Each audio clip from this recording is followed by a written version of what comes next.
Sarah's fingers stilled around the warm porcelain of her coffee cup when she saw him, her pulse quickening like a whispered confession against her throat.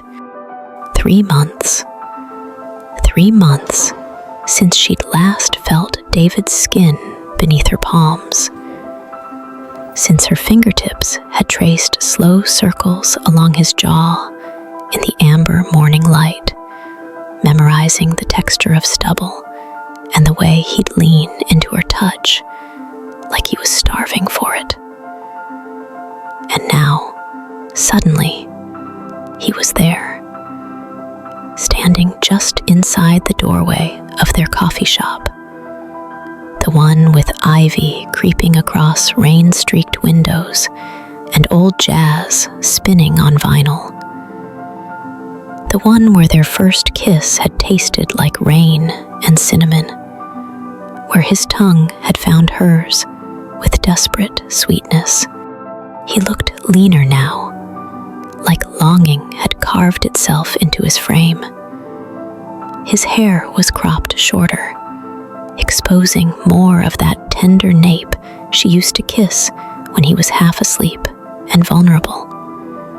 Her lips finding the spot that made him arch into her. And he wasn't wearing the deep blue scarf she'd given him, soft wool that had held her scent, stolen glances, quiet December intimacy when her breath had warmed his neck, and he'd pulled her closer. Sarah's chest fluttered as she watched him, her body awakening with unwanted recognition. A large black coffee, no sugar. That was new. He used to take it with cream, lazy and indulgent, murmuring, "Life's too short for bitter things," while his fingers traced patterns on her bare shoulder. Her breath caught. Had life turned bitter without her touch? Now, he was scanning the room with those dark eyes that used to drink her in like she was salvation.